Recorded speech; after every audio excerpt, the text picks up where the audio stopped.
안녕하세요. 한 주간 우주항공 소식들 알아보도록 하겠습니다. 우선 모두가 기다리던 스페이스X 상장 날이었죠. 금요일. 거의 전 세계가 기다리던 대형 IPO였습니다. 첫날에 19%가 올랐어요. 시총이 2.2조 달러입니다. 머스크는 사상 첫 조만장자가 됐다고 합니다. 일론 머스크 재산이 어느 정도냐면은 1등 부자랑 2등 부자가 있습니다. 전 세계. 이 정도 갭 차이가 나고요. 한 푼도 가지지 않은 이제 나와 전 세계 2등 부자와의 격차보다 훨씬 큰 격차입니다. 그리고 2등 3등, 4등, 5등인가 합쳐도 일론 머스크 재산이 안 된다고 해요. 그 정도로 정말 어마어마한 재산이고 여기가 이제 B가 아니라 1T가 됐습니다. 이 정도로 어마어마한 차이라고 볼 수 있고요. 같은 날 다른 우주 섹터 버진 갤럭틱, 파이어플라이, AST 스페이스 모바일, 로켓랩 장중에 거의 막 엄청난 하락 폭락이 나왔었습니다. 대장주만 빛나고 나머지는 거의 피를 흘리는 격이었어요. 이게 왜 그렇게 됐었는지 앞으로 어떻게 될지 한번 예측하고 알아보도록 하겠습니다. 우선 소식 보기 전에 가볍게 영상 하나 보고 보도록 하겠습니다. Yeah, it is certainly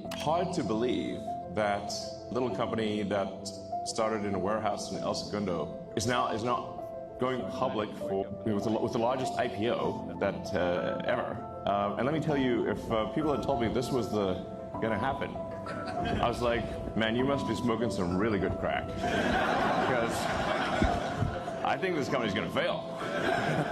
I give SpaceX less than a 10% chance of succeeding at all, to be clear.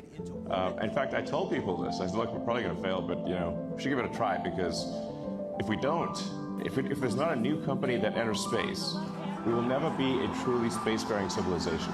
The other aerospace companies, they build good rockets and everything. They were simply not pursuing the technology that's necessary to make life multiplanetary, to make Star Trek, to make the exciting futures that we've read about real. And that's what SpaceX is all about, is to take the fiction out of science fiction, create an exciting, inspiring future for everyone. We want to be able to take anyone who wants to go to the moon, anyone who wants to go to Mars, or anywhere in the solar system, and maybe beyond the solar system at some point. We want to be able to take you there, not just a few astronauts, I mean literally you. I'm confident at this point that with the incredible team that we have here, that we will do that for you. There are always problems on Earth. There are always problems on Earth. There are always things that we wish to be better, that we want to solve here on Earth, and we should solve them. But there also have to be things that get you excited about the future, that make you glad to wake up in the morning, because you can't wait what happens next. That's the future that SpaceX wants to bring to you. 이게 이제 2002년도 때 스페이스X 모습이고 이게 26년 상장하는 모습입니다. 24년 만에 어마어마한 기업이 탄생하게 된 거죠. 되게 이때는 뭐가 없어 보이는데 여기에는 이제 여기 있는 사람 거의 100만 장자부터 해가지고 거의 돈방석에 다들 앉았다고 합니다. 스페이스X 나스닥 티커 SPCX로 상장을 했고요. 공모가가 주당 135불에 555만 주 이상 발행으로 약 750억 달러를 조달했다고 합니다. 이는 사우디 아람코의 2019년 294억 달러 기록을 넘어선 역사상 최대 규모의 IPO라고 해요. 상장 당일에 150불 시초가를 형성한 뒤 장중 최고가 176.52까지 올랐다가 최종적으로 19.34% 상승한 160불대에 마감했습니다. 시가총액은 2조 달러를 돌파한 이후 시간의 거래에서 추가 상승해서 약 2.2조까지 확대되었습니다. 이로 인해 머스크는 세계 최초의 조만장자 반열에 올랐고 스페이스X는 미국 6위 상장 기업이 되었습니다. 이제 스페이스X가 이 10위권 기업 안에서 유일하게 이제 적자인 기업입니다. 상장 직전에 여러 가지 이슈들이랑 호재, 소식들도 잇따랐습니다. 스페이스X 지분을 보유한 이 에코스타도 급등을 하고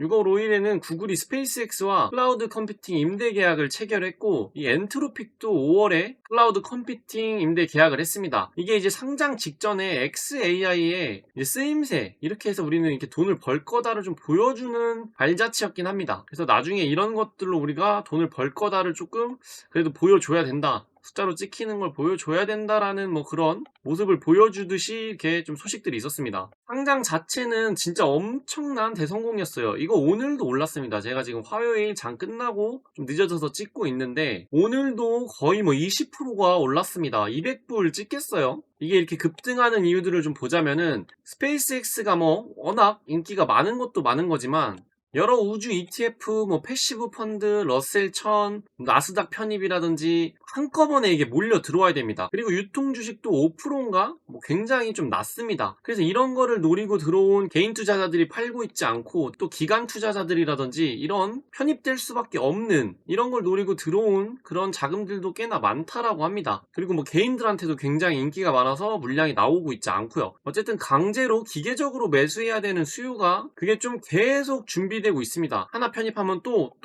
이렇게 돼가지고 뭐 장중 편입도 있고 계속 뭐 편입이 들어와야 되는 상황이기 때문에 계속적인 상승을 불러오고 있어요. 이렇게 또 상승하면은 그거 따라서 추격 매수 들어오는 상승세도 있을 거고 뭐 여러 가지 복합적으로 굉장히 정말 엄청나게 대성공한 기업이 되었습니다. 투자 관점에서는 IPO 흥행과 기업의 펀더멘탈은 좀 분리를 해야 합니다. 스페이스X는 연매출 187억 달러, 연손실 49억 달러, 1분기에만 손실 43억 달러인 회사예요. 그런 회사가 시총 2.2조에 지금 훨씬 더 많이 올랐죠. 그렇게 거래되는 구조입니다. 이 밸류에이션은 골드만삭스가 전망한 AI 매출 100배 성장 시나리오와 스타링크 지배력을 선반영한 가격이고, 뭐 선반영했다라기보다 뭐하고 S1 공시를 좀 자세히 보신 분들은 이게 조금 너무 공상과학에 좀 치우쳐 있다라고 생각이 드는 분들이 꽤나 많을 거예요. 스페이스X는 뭐 저도 굉장히 좋아했고 스페이스X가 대단한 기업인 거는 뭐 변함이 없습니다. 제가 이제 스페이스X 이 우주 섹터에 투자하고 싶어서 대체 투자로 시작된 게 로켓넷 투자였거든요. 그렇기 때문에 제가 옛날부터 이제 이 우주 섹터에 관심이 많고 직접 투자도 하고 있고 지금도 하고 있는 투자자의 입장에서는 뭐 좋은 거 어떤 기업인지도 잘 알고 어떻게 될 기업인지도 잘 알긴 아는데, 그럼에도 이제 좋은 기업인 거는 변함없지만 좋은 가격이냐 했을 때는 저는 물음표거든요. 개인적으로 그런 생각을 갖고 있기 때문에 투자로는 조금 물음표가 있습니다. 어찌됐든 우주 섹터 대장이기 때문에 전체 섹터에 미치는 영향이 전과 후 또 어마어마합니다. 전에도 어마어마했지만 후에도 지금부터도 어마어마할 거예요. 그래서 이제 스페이스X 2.2조라는 기준점이 세워지게 됐고, 이것 때문에 이제 다른 우주주들 스페이스X에 대비 가치가 어떠한가라는 잣대로 이제 매일 좀 비교되게 될 거예요. 그래서 저 개인적으로는 스페이스X가 뭐 계속 갈 수는 없는 노릇이고 아마 좀 조정도 나오고 뭔가 있겠죠. 그런 흐름이 나와서 우주 섹터 전체가 만약에 흔들려서 조정을 받는다면은 뭐 지금도 로켓랩 계속 어느 정도 들고 있고 조금씩 모아가는 계좌에도 계속 모아가고 있지만, 그런 조정 하락이 나왔을 때 저는 스페이스X보다 로켓랩으로 좀 접근할 생각을 갖고 있습니다. 뭐 그런 거에 대한 뷰나 일정 매수하게 된다면은 영상으로도 알려드리고 멤버십 영상에서도 좀 자세히 다뤄보도록 하겠습니다. 그리고 스페이스X 구글과 엔트로픽의 컴피팅 계약은 스페이스X가 로켓 회사를 넘어 AI 인프라 공급자로 전환했음을 보여주는 실질 매출 근거로 지금 보여지고 있고, 이는 순수 발사 위성 기업인 로켓랩과 스페이스X의 사업 구조가 점점 달라진다는 의미이기도 합니다. 로켓랩의 투자 매력은 스페이스X의 축소판이 아니라 중형 발사 뉴트론의 방산 위성이라는 독자 영역의 핵심이 있습니다. 그래서 이제 우주에만 투자하고 싶었던 그런 투자자들은 스페이스X가 AI까지 같이 하면서 갸우뚱하는 그런 수요도 꽤나 있습니다. 그래서 순수 우주로 간다 하는 사람들은 로켓랩으로 눈을 돌리는 투자자들도 꽤나 있다라고 해요. 이 골드만삭스가 전망한 거는 이렇게 전망할 수밖에 없어요. 여기가 이제 상장을 흥행시켜야 되는 주관사입니다. 그래서 이제 골드만삭스에서 원래 테슬라 좋지 못하던 투자 의견과 목표 주가를 주던 사람도 교체하고 좋은 사람으로 바꾸고 뭐 이렇게 저렇게 뭐 이런저런 얘기들이 굉장히 많습니다. 머스크 눈밖에 나지 않으려고 좀 흥행에 굉장히 애를 썼어요. 그래야 이제 다음 엔트로피라든지 오픈 AI라든지 대여 IPO가 왔을 때 골드만삭스를 찾겠죠. 리스크로는 초기 변동성 우려입니다. IPO 상장 초기에는 변동성도 굉장히 크고 밸류와는 뭐 상관없는 움직임도 굉장히 많이 나옵니다. 그래서 저는 IPO 한 기업은 1년 정도는 직접적인 투자를 하지 않습니다. 1년 후에 좀 상황 보고 내가 위에 거 못 먹더라도 이 밸류가 제대로 좀 잡힌 시장에서 인정받는 그런 단계가 왔을 때부터 전 투자하고 있기 때문에 저는 어쨌든 1년 안으로는 스페이스X는 투자하지 않고 이거 흐름 따라서 로켓랩으로 아마 투자할 것 같습니다. 그리고 이제 지속되는 적자 구조입니다. 연손실 49억 달러가 계속 유지되는 구조예요. 이거 지금 XAI 여기에 투자돼야 될 돈이 굉장히 크거든요. 그래서 지금 들어가야 쏟아 부어야 될 돈이 엄청나게 많아가지고 스타링크 그거 벌어가지고는 좀 어떻게 되지 않는 구조입니다. 그리고 지분 독점 이슈입니다. 일론 머스크의 의결권이 82.4%에 달해요. 저는 이거는 개인적으로는 좋아하고 이렇게 되는 게 맞다라고 보는데, 엄청 큰 노르웨이 뭐 그런 기관이라든지 그런 데는 또 ESG 그런 투자 방침으로 인해서 우리는 투자 안 한다 이런 것도 있는 편입니다. 그리고 성장성의 미건 미검증입니다. AI 매출 100배 성장은 어디까지나 전망일 뿐입니다. 아직 미검증 상태고 사실 좀 어려워 보이는 것들이 많아요. 이게 머스크가 하니까 이게 좀 되겠다 하는 거지 이게 좀 될까라는 의문점이 굉장히 많이 들고, 일론 머스크 약속은 지키긴 지켜요. 근데 일론 머스크 타임이 있습니다. 이제 뭐 내가 1년 안에 할 거다, 2년 안에 할 거다 해도 그게 8년 뒤, 9년 뒤 이렇게 돼서 결국에 하긴 하는데, 처음에 약속한 시간과는 굉장히 멀어진 시간에 하는 편입니다. 그래서 일론 머스크를 좋아하고 그거 꿈에 투자하시는 분들은 이거 알아, 우리도 안 될 거 알고 어쨌든 할 거잖아, 시간은 늦어지겠지만 일론 머스크는 한다, 이거에 베팅하시는 분들이 꽤나 많은 걸로 알고 있습니다. 테슬라도 그랬죠. 그리고 이제 부채입니다. 추정 부채의 290억 달러와 30년까지 필요한 추가 자본 수요로 2350억 달러가 거론되고 있습니다. 그리고 이제 첫 실적 시험 때 공식 실적 발표가 향후 방향성을 가를 첫 시험 때가 될 건데, 이때가 진짜 전 벌써부터 좀 궁금하고 기다려집니다. 모니터링 포인트는 뭐 당연히 주가 어떻게 되는지, 나스닥 100 잘 편입되는지, 첫 성적표, 이게 구체적인 숫자, 이 숫자 굉장히 중요하죠. 그리고 이제 우주 섹터 전반에는 스페이스X 대비 상대 밸류에이션, 이게 리레이팅 될 건지 디레이팅 될 건지, 그런 흐름들을 보면서 비중을 늘리던지 줄이던지 뭐 이렇게 조절하는 것도 좋을 것 같고, 저는 이렇게 할 겁니다. 매수 매도 의견 당연히 아니니까 참고만 해주세요. 그리고 이제 상장 당일에 우주 섹터가 좀 대폭락을 했습니다. 뭐 사실 오른 게 너무 크기 때문에 대폭락이라고 하기에는, 이런 폭락은 뭐 좀 많이 나왔었으니까 그동안 올해 투자해보신 분들은 대폭락까지는 아니고 그냥 폭락했다 정도 체감이었을 겁니다. 이게 이제 사이펀 효과라고 불리는데, 뭐 이제 상장 당일에는 폭락했지만 오늘 이제 이란과 합의를 끝내고 스페이스X도 떡상하고 로켓랩 또한 떡상했습니다. 근데 버진 갤럭틱 다르게 하락한 주식들도 꽤나 있습니다. 이게 이제 섹터 내에서 옥석 가리기가 좀 시작된 느낌? 그런 느낌을 좀 받았어요. 오늘 이제 상장한 날 버진 갤럭는 마이너스 37%, 파이어플라이는 마이너스 20%, AST 스페이스 모바일은 마이너스 16%, 레드와이어는 마이너스 13% 이상 폭락했고, 로켓랩 역시 장중 마이너스 13% 정도 떨어졌다가 조금 말아올리고 끝났죠. 연중 고점 대비 거의 뭐 30% 떨어진 상태고, 인투이티브 머신스 뒤에 가서도 한번 더 볼 텐데 연중 고점 대비 41%까지 밀렸습니다. 오늘도 반등이 없었습니다. 이 과정에서 우주 테마 ETF인 UFO와 나사에서도 수백만 달러의 가치가 증발했어요. 이제 이 우주 테마 ETF는 아셔야 될 게 수수료도 꽤나 비쌉니다. 수수료도 비싸고 계리율도 있고 거래량이라든지 규모가 작다 보니까 그런 점들은 꼭 체크하셔서 사셔야 됩니다. ETF라고 다 그냥 좀 안전하고 그냥 사도 되는 게 아니라 그런 보수라든지 여러 가지 좀 검토하시고 사셔야 돼요. 이 ETF를 그냥 ETF이기 때문에 그나마 좀 뭐가 괜찮다 싶어서 그냥 보지도 않고 막 담는 분들이 꽤나 많더라고요. 그래서 이거에 또 궁금하신 분들이 있으면 댓글 남겨주시면은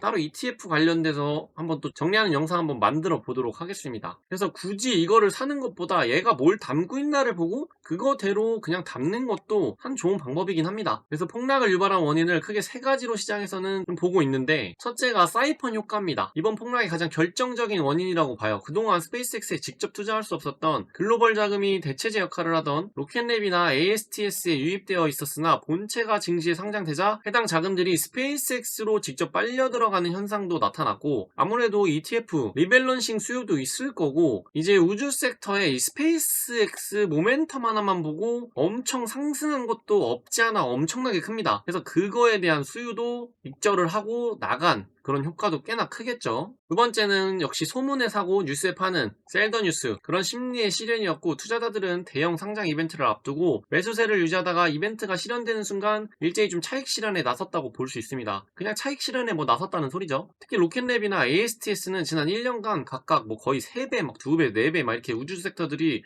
엄청 큰 상승을 했기 때문에 단기 차익 실현 압력이 좀 극에 달해 있던 시점이에요. 그래서 뭔가 시장의 충격이라든지 뭐 이런 건덕지 시발점이 나오면은 막 폭락하고 그랬죠. 그 전부터. 그러다가 또 아래서 살려는 수요 있으니까 금방 또 말아 올리고 이런 패턴을 보여줬습니다. 세 번째로는 밸류에이션 공포와 공매도 세력 베팅입니다. 기관들이 우주 섹터에 대한 공매도 포지션을 적극적으로 구축하기 시작했다고 보고 있습니다. 뭐 적극적인 것까지는 아닌데 해지용으로 아마 잠깐 들어왔던 것도 있고 옵션 영향도 있겠죠. 여기에 이제 스페이스X의 1.8조 달러 밸류에이션 자체가 지나치게 과도하다는 시장의 경고가 나오면서 상대적으로 펀더멘탈이 취약한 소형주들이 먼저 직격탄을 맞았다고 보고 있는데, 이런 것들은 이제 시장에서 보는 분석, 원인, 이슈, 이유입니다. 근데 제가 볼 땐 그냥 스페이스X 상장했으니까 모멘텀 사라지고 이제 익절할 때 됐으니까 익절하고 여기로 넘어가자, 이런 수요가 꽤나 많았어요. 이번 폭락의 본질적인 성격은 개별 기업의 펀더멘털 악화가 아니라 대장주 상장에 따른 섹터 전체의 수급 재평 과정으로 볼 수 있습니다. 이제 옥석 가리기가 시작됐다. 섹터 자체가 리레이팅 될지 디레이팅 될지 어떻게 될지 이제 귀추가 좀 주목되고 있습니다.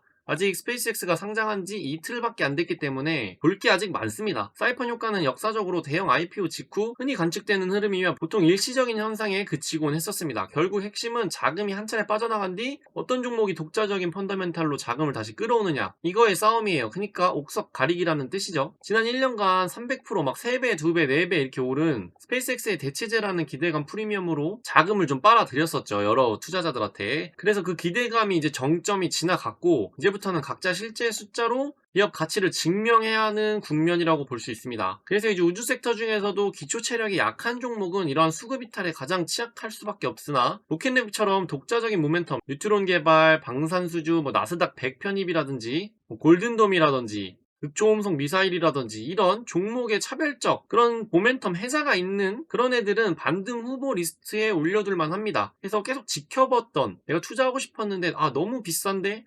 부담스러운데 했던 우주 섹터 종목들을 잘 보시다가 이번에 좀 잘 이용해서 담는 것도 하나의 방법이지 않나라고 전 개인적으로 생각하고 있습니다. 저는 일단 그렇게 할 거예요. 막연한 기대감의 시대가 끝나고 냉정한 증명의 시대가 시작된 거예요. 옥석 가리기가 시작됐고 이 옥석을 또 가리는 와중에 밸류 디레이팅이라든지 리레이팅도 함께 움직일 거기 때문에 좀 신중한 접근 당연히 필요하겠죠. 원래도 이제 좀 변동성이 크니까요. 다시 한번 말씀드리지만 매수 매도 추천 아니고 제가 이렇게 어떻게 할지 개인적인 저만의 생각 의견입니다. 리스크로는 수급 이탈의 장기화 우려입니다. 사이펀 효과가 단기에 그치지 않고 신규 상장한 스페이스X가 흔들릴 경우 섹터 전체가 동반 하락 늪에 빠질 리스크가 존재합니다. 근데 이틀째인 오늘 우주 종목들 중에 괜찮은 애들은 또 반등하는 모습을 보여줬고 힘을 보여줬기 때문에 생각보다 그냥 같이 갈 수 있겠는데? 라는 생각이 나와서 이거는 조금 우려감을 덜었습니다. 근데 반등 못한 기업들도 있습니다. 인투이티브는 오늘 반등하지 못하고 하락했습니다. 2조 원 장에 하락해서 들고 계신 분들은 오늘 상당히 좀 머리가 아플 수 있었던 날이었던 것 같습니다. 그리고 이제 해지 물량과 그런 거를 노리고 들어오는 이제 공매도 세력들의 그런 압박도 좀 있을 거고 차익 실현 매물도 역시나 존재합니다. 왜냐하면 이게 막 올라갔다가 자기 평당 근처로 내려오면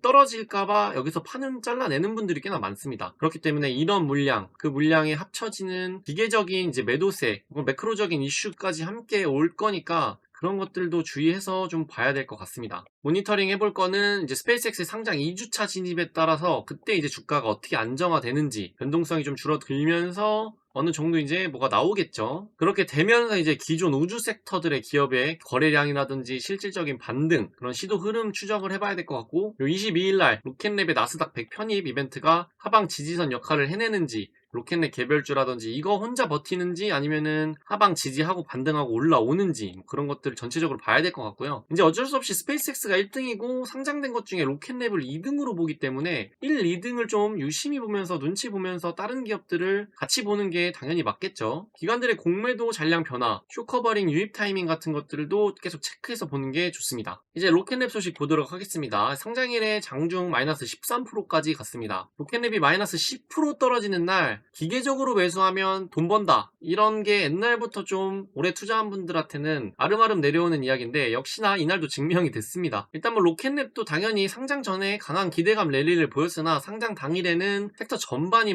하락했죠. 그래서 이제 연중 최고점에서 마이너스 30% 정도 좀 조정을 받았는데 다른 중소형 우주주들이랑은 좀 차별화돼 있는 기업입니다. 로켓랩은 이번에 이제 나스닥 100 편입이 강력한 제도적 방패가 이제 되어 주겠죠. 제가 예전 영상에서도 이제 나스닥 편입될 수 있는 그런 시총도 됐고 인기, 거래량 뭐가 다 돼서 이거 될 수 있겠다. 스페이스 상장도 곧 오고 스페이스도 나스닥에 들어갈 거니까 되겠다라고 생각하고 제 개인적인 생각과 추측이었기 때문에 짧게 한번 언급했었던 적이 있었을 텐데 그러고 나서 조금 지나고 됐습니다. 이게 진짜 됐네라는 생각을 했고 뭔가 맞춘 것 같아서 기분이 좋았습니다. 그냥 될 때쯤 돼서 말했으니까 그냥 운적인 거죠 그래서 이제 나스닥 100을 추종하는 수백억 달러 규모의 거대 패시브 펀드들이 로켓랩 주식을 의무적으로 포트폴리오에 쓸어 담아야 합니다. 그래서 이제 로켓랩 로켓랩도 이제 엔비디아나 애플, 아마존 이런 것들 초대형 빅테크들과 같은 지수에 한 몸으로 묶이게 되는 셈이 됐어요. 뭐 비중은 작겠지만 시총이 낮으니까. 그래도 어떻게 이렇게 어깨를 나란히 한 거에 대해서 되게 뿌듯하고 뭔가 감회가 새롭습니다. 제가 옛날 진짜 물로켓 소리 들으면서 뭐 망한다, 사기꾼이다, 먹튀다,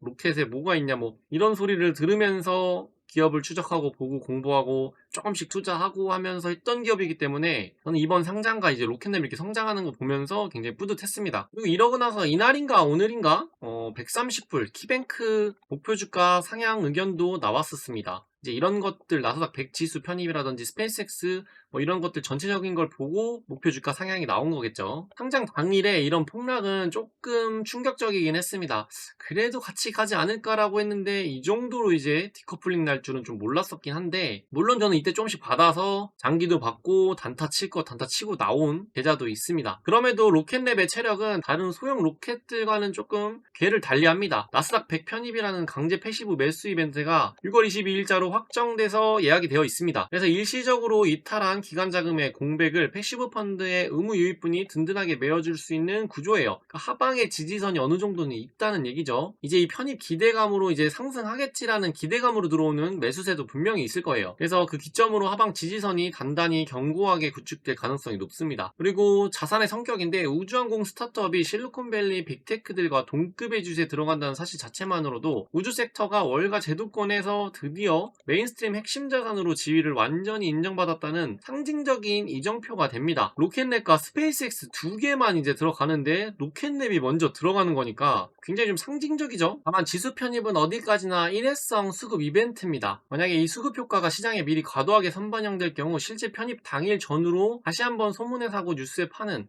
단기 차익 실현 패턴이 재현될 리스크는 열어둬야 됩니다. 이제 뭐니뭐니 해도 결국에 로켓랩 주가를 앞으로 미래를 어떻게 할지 결정할 본질적인 주력 변수는 이제 이 뉴트론입니다. 지금 뉴트론이 살짝 잊혀졌는데 이거 4분기에 이제 쌓여야 되거든요. 이걸로 인해 이제 성패가 갈리게 됩니다. 저는 일단 이 뉴트론 성공하는 순간 물량을 좀 꽤나 많이 실을 예정이고 굉장히 기대하고 있는 이벤트이긴 합니다. 근데 지금 피터백이 하는 거 보면 이거 무조건 성공할 것 같은 느낌이 들어요. 최근에 사진 보니까 뭐 다크서클이 뭐 그냥 막 난리가 났더라고요. 로켓랩이 다른 우주주보다 한 발 빠르게 사이펀의 늪에서 벗어나 반등에 성공한다면 그 근거는 이 독자적인 체급과 펀더멘탈에 기인한 것으로 볼 수 있습니다. 이게 오늘 좀 보여줬죠. 오늘 뭐 시장이 좋은 것도 있었습니다. 이란이랑 미국이랑 이제 화해해가지고 유가 폭락하고 금리 내려오고 시장은 뭐 환호하듯이 폭주했으니까요. 아쉽게도 저는 지금 현금 비중이 너무 높은 수준이기 때문에 거의 뭐 쉬었음 청년이 됐습니다. 개인적으로 생각하고 있는 리스크들이나 좀 무서운 것들이 저는 있어가지고 살짝 시장에 좀 피해 있습니다. 뭐 장기 계좌나 모으기 계좌는 뭐 여러 가지들은 그냥 그대로 있지만 본 계좌 좀 집중적으로 하는 것들은 지금 다 정리해두고 그냥 단기채 사놓고 이자 좀 받고 있습니다. FOMC도 보고 뭐 여러 가지 좀 보고 안정되는 거 본 다음에 그때 이제 조금씩 비중 늘려가면서 기회 봐도 늦지 않다라고 생각하기 때문에 성급하게 지금 뭔가 팍 들어갈 마음은 없는데 시장이 저렇게 너무 폭주하니까 좀 포모가 오긴 하네요. 하루 이틀이 아니고 뭐 1, 2년이 아니고 여러 번 있었지만 유독 최근에 조금 심한 것 같습니다. 리스크로는 그런 약세가 장기화되는 겁니다. 섹터 전반의 자금 이탈 압력이 단기간에 진정되지 않을 경우 추가적인 하방 변동성에 노출될 수 있어요. 이러다가 이제 스페이스X 뭐 당연히 조정 오겠죠. 뭐 계속 가는 건 없으니까요. 갈 땐 가더라도 조정 받고 갈 테니까 이 조정 때 이런 소형주들은 더 타격을 많이 받기 때문에 뭐 계속 흐지부지 하다가는 이런 하락 때 좀 많이 하락할 수도 있는 리스크도 있습니다. 그래서 한동안은 좀 주의 깊게 보셔야 될 것 같아요. 무빙 같은 경우. 그리고 편입일 전후 차익 실현 매물입니다. 나스닥 이제 편입 재료가 선반영된 후 6월 22일 실제로 지수에 편입됐을 때 셀더 뉴스 물량이 출회할 가능성이 좀 있습니다. 뭐 이런 거는 뭐 단기적인 거니까 그냥 뭐 출렁임 정도고요. 그리고 이제 스페이스X 대비 직접 비교 노출입니다. 이제 시장 참여자들은 로켓랩의 PS 멀티플을 새로 상장한 대장주 스페이스X의 장부와 직접 대조하며 정밀한 밸류에이션 가치 평가를 들이댈 수 있습니다. 그래서 서로 비교 평가가 가능해요. 근데 저는 이렇게 비교 평가 될 때 로켓랩이 더 유리하다라고 봅니다. 왜냐면 손익비가 훨씬 좋기 때문인데 아직 로켓랩이 갈 길은 굉장히 위에 상방은 뚫려 있는데 사실 스페이스X가 뭐 얼마나 더 올라가겠어요? 왜냐면 기초 펀더멘탈 이 숫자가 받쳐주지 않으면은 뭐 구글보다 위로 갈 수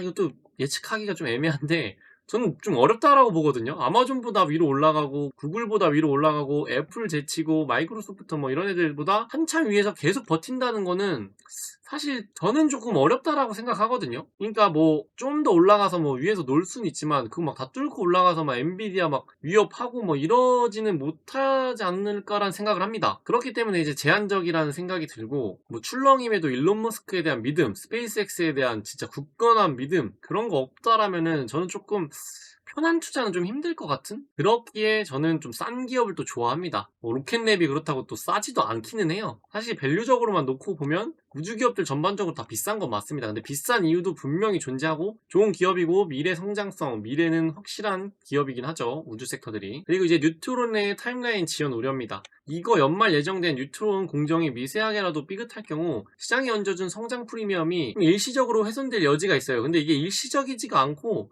좀 클 수도 있다라고 생각합니다. 이번에 밀리면 이번에는 진짜 쏘아 올려야 합니다. 터지더라도 쏴야 돼요. 이거 내 개인적인 바람입니다. 모니터링 해볼 거는 매수 자금의 수급 규모 측정, 뉴트론 로켓의 핵심 관문인 3세대 탱크 테스트의 성공 여부 및 공식 타임라인 추적, 스페이스X 밸류에이션 대비 로켓랩의 상대적 주가 멀티플 위치 재설정 흐름 관찰을 해봐야 될 것 같습니다. 이게 중요할 것 같아요, 저는. 그리고 이제 우주 섹터 전반을 좀 짓누르는 저런 사이펀 효과의 구체적인 진정 시점들을 봐야 될 것 같은데, 이거는 개별 주식 따로따로 이렇게 놀아날 것 같습니다. 이제 다음은 발사 소식입니다. 10 out of 10 신스펙티브 일렉트론 발사 예정입니다. 이제 뭐 로켓랩 발사는 뭐 그냥 거의 신경 안 써도 될 정도긴 합니다. 지금 한 번도 실패하지 않고 100%예요. 26년. 그래서 조금 관심에선 멀어졌지만 89번째 일렉트론 발사 임무가 지금 예정돼 있고요. 이거 발사하고 또 있고 또 있고 뒤에 발사할 게 계속 있습니다. 그래서 발사 물량이 지금 굉장히 좀 많은, 나스닥 편입 이후로도 계속 쏘기 때문에 이게 조금 다시 시선을 잡아서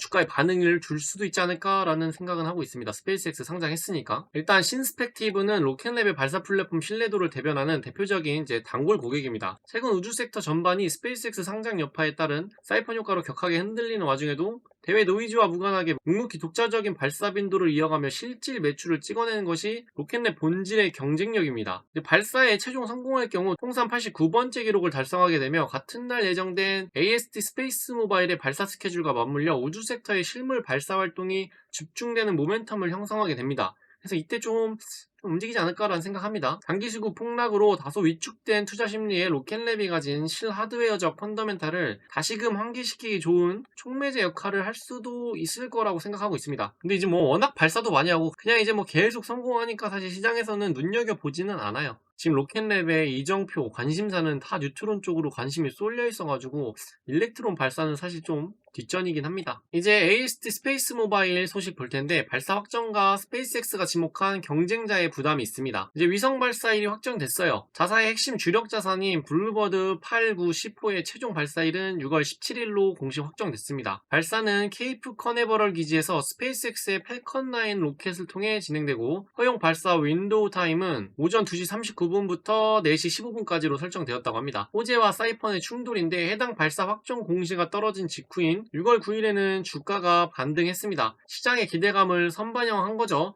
대장주 상장일이었던 6월 12일에는 섹터 전반을 덮친 저런 폭락과 함께 마이너스 16% 굉장히 폭락을 했습니다. 여기서 또 엎친 데 덮친 격으로 스페이스X의 S1 문서에서 경쟁자라는 타이틀을 받았습니다. ASTS에는 이번 수급 이탈 외에 특수한 심리적 부담이 하나 더 얹혀 있었는데, 스페이스X가 자사의 상장 신청서 S1 공식 서류에서 직접 연결 위성통신 분야의 핵심 경쟁 상대로 ASTS의 사명을 명시적으로 콕 집어 지목했기 때문입니다. 근데 이거 ASTS 투자하시는 분들이라면 뭐 당연히 알고 있는, 당연한 거 아니야? 뭐 이럴 수 있습니다. 그래도 이제 직접 찍혔다는 거, 그게 조금 부담이었었던 것 같아요. 근데 이제 스페이스X랑 AST 스페이스 모바일이랑은 좀 다르죠. AST 스페이스 모바일은 통신사와 손을 맞잡고 같이 가는 애고, 스페이스X는 이제 혼자 해야 되는 그런 것들이 있기 때문에 저는 당연히 스페이스 모바일이 더 유리한 고지에 있다라고 생각합니다. 근데 이거를 발사해줄 발사체가 스페이스 모바일은 없어요. 그래서 자기들이 직접 뭘 할 수 있는 곳은 아니지만 그럼에도 올리기로 한 숫자만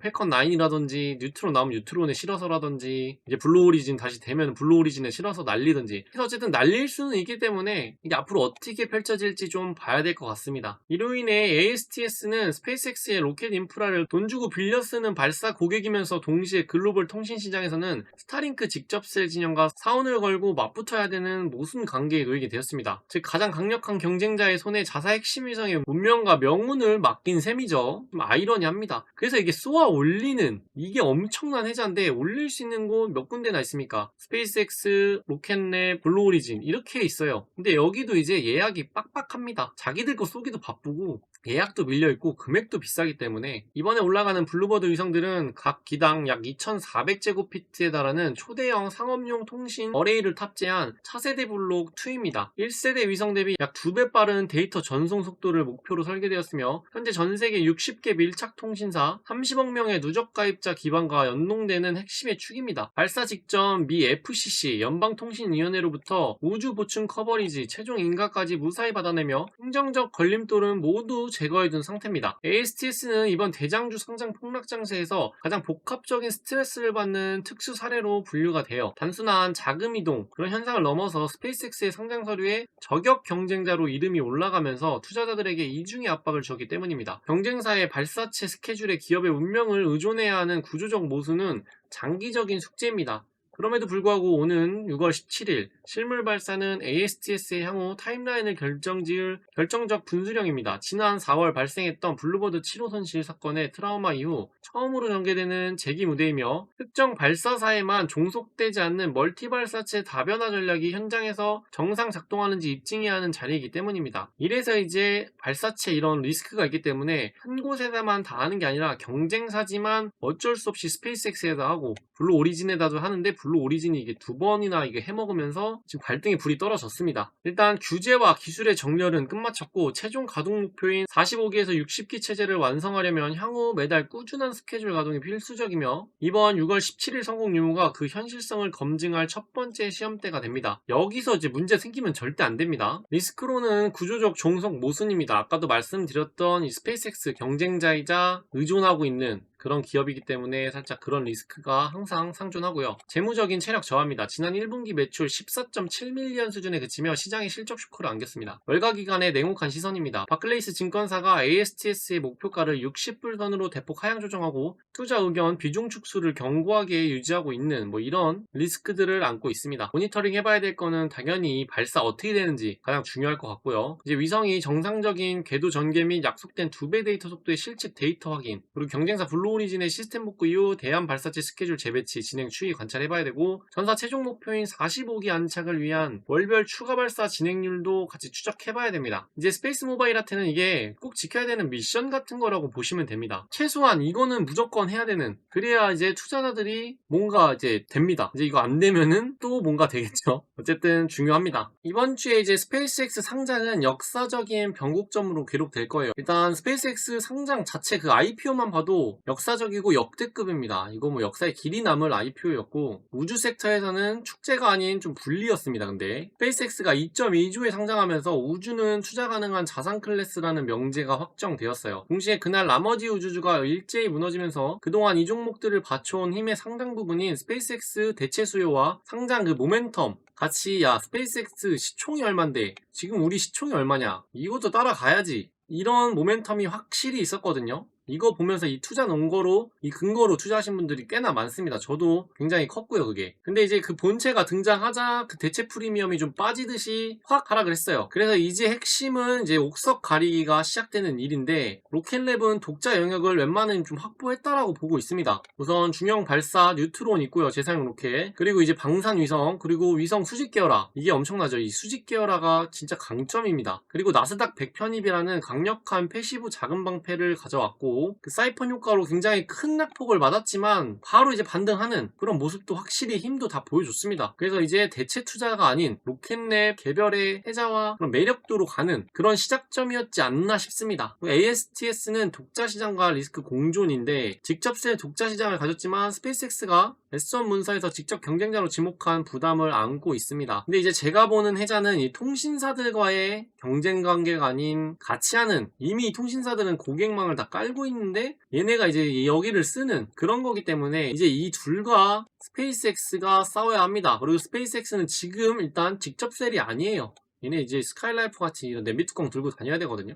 그렇기 때문에 아직 기술 격차도 ASTS가 뭐 괜찮다. 그래서 아직은 해자성이 있고 어떻게 굳힐지가 중요한 것 같습니다. 그리고 이제 해자성이 좀 약한 펀더멘탈 취약군들도 있습니다. 기초 체력이 약해서 저런 사이펀 효과나 저런 섹터 전반의 흔들림, 거기에 되게 취약한 면모를 보여줬습니다. 향후 반등하려면 각자가 약속한 미션의 성공을 시장에 먼저 증명해야 좀 주가가 다시 힘을 받을 수 있지 않나라고 저는 개인적으로 생각합니다. 기대감의 시대가 끝났습니다. 각자 숫자로 증명하는 시대가 시작되었고, 이거는 스페이스X도 마찬가지입니다. 각자 숫자로 증명해야 되는 시기는 무조건 옵니다. 기대감이 저물고 성장이 좀 저물고 그 성장 미래에 대한 그 꿈이 사라지는 순간이 옵니다. 언제가 될지는 모르니까 그게 문제긴 하지만 결국에는 무조건 한 번은 온다고 생각합니다. 이제 그런 약세장이 시작되고 뭔가 그런 꿈을 안쳐주는 시장의 분위기가 형성되면 그때부터는 그동안 숨겨오고 감춰오고 우리가 애써 무시했던 많은 것들이 다 발목을 잡아 끌어내려버립니다. 그래서 그런 것들도 미리미리 생각해 보셔야 되고 그 기업도 증명을 해 나가야 됩니다. 이런 사이펀 효과는 역사적으로 늘 일시적이었어요. 근데 문제는 그 다음이 옥석 가리기라는 소리입니다. 그래서 실질적으로 펀더멘탈이 어떤지 그런 것들이 중요하고 차별적으로 반등하고 살아남는 기업과 죽어나가는 기업, 이런 것들이 꽤나 있습니다. 그래서 옥석 가리기가 끝나고 섹터의 밸류 리레이팅이라든지 디레이팅 좀 안정이 됐을 때 목과 석이 가려져서 위로 수면 위로 뛰어 오르는 것들, 가라앉는 것들을 잘 해서 자기만의 투자 포트에 잘 꾸려 나가야 할 것 같습니다. 오늘 소식은 여기까지고요. 제가 컴퓨터 고장 이슈랑 여행 이슈 때문에 소식이 좀 늦었는데 이번 주부터는 정상적으로 영상이 업로드될 예정입니다. 항상 시청해주셔서 감사하고요. 우주 섹터 투자하시거나 제 영상이 마음에 드셨다면 댓글과 구독, 좋아요 많이 부탁드리겠습니다. 감사합니다.